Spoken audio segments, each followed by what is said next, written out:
à toutes et à tous. Aujourd'hui, une nouvelle petite vidéo axée gémologie où je vais vous présenter, grâce à tous ces petits échantillons que je vous ai mis sur la table, une réaction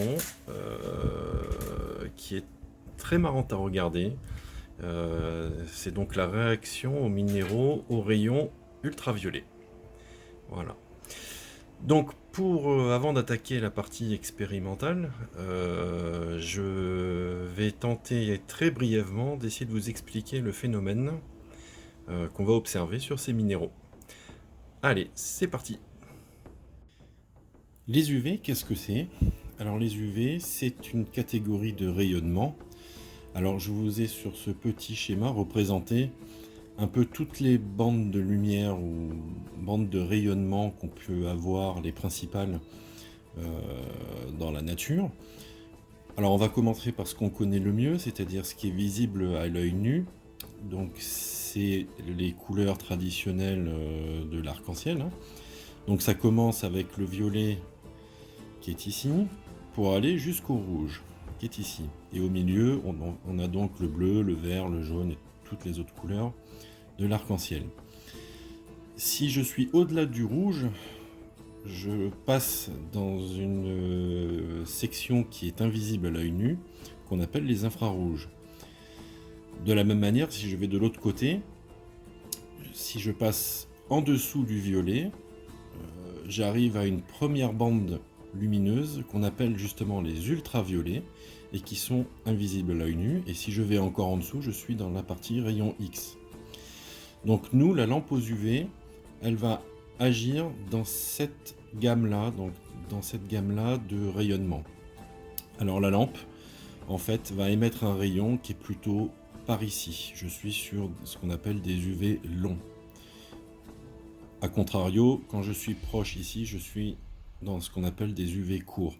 Alors UV long, UV court, ce sont deux types de rayonnement qu'on utilise en gémologie. Les UV courts étant très dangereux, ce qu'on trouve aujourd'hui sur le commerce sous mode de lampe torche, c'est plutôt dans les UV longs. Pour schématiser, pour que vous puissiez voir de manière un peu plus concrète ce qui se passe quand j'éclaire ma pierre avec une lampe aux UV, j'aime bien prendre l'analogie du flotteur sur de l'eau. Alors, s'il ne se passe rien du tout, mon flotteur, en fait, tout seul, sur l'eau, où il n'y a pas de mouvement, on voit que mon flotteur est complètement immobile. Maintenant, je vais venir provoquer sur le bord ici du bol, je vais générer une perturbation dans l'eau. Alors, c'est parti. Voilà. Et là, en fait, ce qu'on voit, c'est qu'à chaque fois que mon stylo rentre dans l'eau, je génère à la surface de l'eau une onde.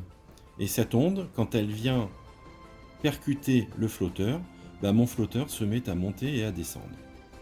Alors, quand je suis dans cet état-là, on va dire que mon flotteur est dans un état excité. Maintenant, si j'arrête de remuer l'eau, je vois qu'à la surface de l'eau, il n'y a plus rien, donc plus d'onde, plus d'excitation, et mon flotteur reste complètement immobile. Alors le principe, maintenant, de ce qui se passe quand j'éclaire ma pierre aux UV, donc j'ai ici mon minéral que j'ai symbolisé par sa maille cristalline. Dans sa maille cristalline, il y a ce qu'on appelle des activateurs, qui sont des ions métalliques. C'est ces fameux ions métalliques qui donnent aussi un peu la couleur à la pierre. Donc cette maille cristalline, en fait, imaginez que c'est mon flotteur de l'expérience de tout à l'heure. Ma lampe aux UV va émettre un rayonnement.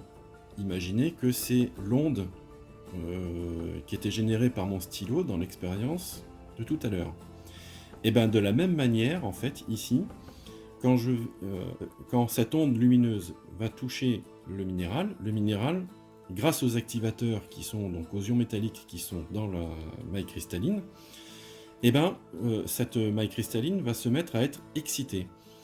Et contrairement à l'expérience de tout à l'heure où on a vu une action mécanique avec le flotteur qui montait et qui redescendait, comme l'excitation est lumineuse,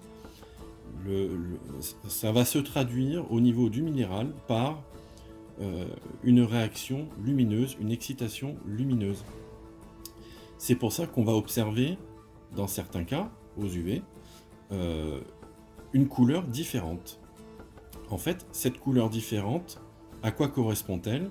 Elle correspond à la phase où, une fois que mon minéral a été excité, il va avoir tendance à revenir à un état stable. Et c'est cette transition d'état excité à état stable qui génère en fait la lumière qu'on va voir avec les UV. J'ai plusieurs cas possibles en fait, mais principalement quand je coupe mon onde incidente, donc quand je coupe ma lampe aux UV et que je ne vois plus de réaction, on va parler plutôt de fluorescence, c'est-à-dire que le passage de l'état excité à l'état stable est instantané.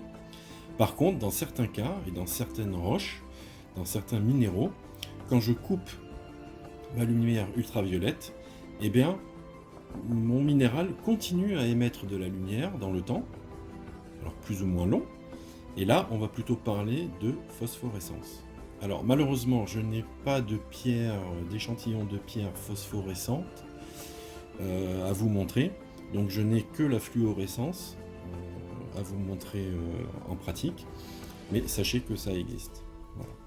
Je vous propose d'aller directement observer ce qui se passe concrètement sur certains minéraux. A tout de suite. Alors, voici la lampe aux UV qu'on va utiliser. Elle se présente sous forme de lampe torche. C'est une lampe qu'on trouve très facilement sur internet, dans divers sites marchands. Donc c'est une lampe, comme je vous l'ai expliqué, qui émet des ultraviolets plutôt longs, donc on se rapproche beaucoup du violet. Alors, petit point précaution à prendre, ne jamais regarder la lampe comme ça. Donc si vous avez des enfants, surtout évitez qu'ils prennent la lampe de cette manière-là allumée.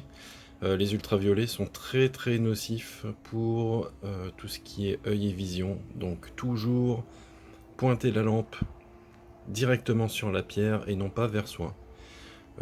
Pour vous protéger, en général, ces lampes sont aussi fournies avec des lunettes spécialisées qui protègent vraiment de ces rayons.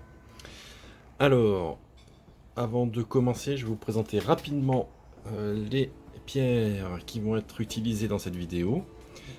Nous avons ici une pierre qui comporte de la calcite. Donc c'est en fait un agglomérat de calcite, de quartz, de terre brune qu'on voit ici. Ensuite, ces deux spécimens là sont de la fluorite. Ici vous avez une très jolie pierre qui m'a été offerte par Alexandra de Geologic Garden. Je fais un peu de la pub pour elle parce que c'est vraiment quelqu'un de très très sympa qui possède de magnifiques pierres du Massif central et qui réalise également des bijoux tout à fait extraordinaires. Ici, un quartz. Et la particularité de ce quartz, c'est qu'il a des inclusions d'hydrocarbures. Et nous verrons par la suite que ça a son importance. Donc cette pierre, ce quartz-là, vient du Pakistan. Du Pakistan toujours une apatite rose. Ici de la kunzite qui provient donc également du Pakistan. Nous avons un spinel, un très beau cristal de spinel. Et enfin, ici, je vous ai mis deux morceaux de verre ancien, donc ici et ici, pour vous montrer que la lampe aux UV, en utilisation seule, ne permet pas de savoir si la pierre est naturelle ou pas, puisqu'ici nous avons du verre, donc pierre créée par l'homme, et vous allez voir la réaction que ça produit. Donc bah écoutez, gardez bien en tête la couleur des pierres telles qu'elles sont là maintenant pour avoir une référence après pour la lampe aux UV. Et puis je vous retrouve tout de suite dans le noir et la nuit provençale. A tout de suite. Voilà, donc on se retrouve là pour le coup complètement dans le noir. Et puis on va passer à la pratique. Alors, j'allume, si je trouve le bouton, voilà, j'allume ici la lampe aux UV. Et donc c'est parti, cette fois-ci, là je suis sur la calcite. Donc voilà, vous vous souvenez de la couleur brune qu'il y avait autour, là on l'a plus du tout. Et on voit apparaître notamment du blanc qui correspond à toute la calcite qui est incluse dans la pierre. Donc au départ c'est une pierre qui n'était pas très jolie. Si je fais le tour, vous voyez, on trouve des couleurs vraiment blanc beige qui sont assez sympathiques. Donc tout ça c'est de la calcite qui est incluse dans la pierre. Si maintenant je passe à la fluorite, vous vous souvenez, la fluorite elle était verte, et là je me retrouve avec une fluorite avec une couleur cosmique complètement bleue. C'est vraiment superbe. Et si j'éclaire la boule qui était multicolore, là encore je me retrouve avec une couleur bleue qui est vraiment très sympathique. Donc là la fluorite pour le coup ça réagit très bien aux ultraviolets. Je continue. Alors là je suis sur le rubis sur Pargasite qui vient du Massif Central. Et en fait vous voyez il n'y a que le rubis qui réagit d'un rouge très vif. La Pargasite qui est autour verte ne réagit pas, elle reste noire, elle reste sombre. Donc en fait ce que je vous expliquais dans la première partie de cette vidéo, c'est au niveau activateur pour le rubis, c'est la présence de chrome qui fait notamment la couleur rouge du rubis et aussi cette réaction aux UV. Alors maintenant je passe à côté, vous l'avez peut-être déjà vu sur Facebook. En fait c'est mon cristal de quartz. Alors on pourrait imaginer que c'est le quartz qui réagit aux UV, mais en fait non. Ce que je vous disais tout à l'heure, que ça avait son importance, qu'il y ait des hydrocarbures en inclusion dans ce quartz, ce sont ces inclusions et ces hydrocarbures qui réagissent aux UV. Sinon le quartz en lui-même ne réagit pas. Et donc ça nous donne cette magnifique couleur du quartz en réaction aux UV, mais c'est les inclusions ce coup-ci qui réagissent. Si je passe à l'apatite rose, on voit que l'apatite rose en fait aux UV elle devient orangée. Donc là encore c'est très rigolo à observer. La kunzite, vous vous souvenez la kunzite qui était un peu mauve, la kunzite pareil, un espèce de rose orangé, donc c'est assez rigolo. Le spinel, alors le spinel c'est pareil que le rubis en fait, quand on éclaire les faces, voilà je vais l'éclairer comme ça, on voit une réaction rouge, et là encore c'est lié à la présence de chrome qu'il y a dans le cristal de spinel. Vous vous souvenez, à la lumière du jour on était sur un rouge plutôt sombre, et bien là le rouge est assez vif. Et enfin pour vous parler des morceaux de verre, en fait vous pouvez voir ici que le verre aussi, alors c'est un verre teinté ancien, donc qui réagit très bien aux ultraviolets. Vous voyez, on est parti d'une couleur qui était plutôt violette à la lumière du jour, et quand on la passe aux UV, on est sur carrément du jaune fluo. Donc ça c'est lié aux différents composants métalliques qu'il y a dans le verre, et qui donnent cette réaction très forte. Alors vous voyez, les UV, ce n'est pas un élément qui permet de dire si la pierre est naturelle ou faite par l'homme, puisque vous voyez que la réaction aux UV, ça impacte à la fois des pierres naturelles, ici comme le spinel, à la fois des pierres créées par l'homme, comme le verre. Par contre, quand on a déjà une idée du type de pierre qu'on est en train d'étudier, un simple passage aux UV permet de confirmer nos soupçons. Donc on va dire que les UV, c'est plutôt une aide en gémologie. Par exemple, pour le spinel, la réaction aux UV, c'est assez caractéristique. Et la couleur rouge aux UV, c'est caractéristique. Si je viens au niveau du rubis, par exemple, le rubis, c'est un rouge caractéristique aux UV. Donc ça permet de confirmer ou pas le type de pierre qu'on a sous les yeux. Voilà, bah écoutez, j'espère que cette petite vidéo ludique vous aura plu. Et puis je vous remercie de me suivre sur ma chaîne YouTube. Et je vous retrouve très très vite pour une prochaine vidéo. A bientôt!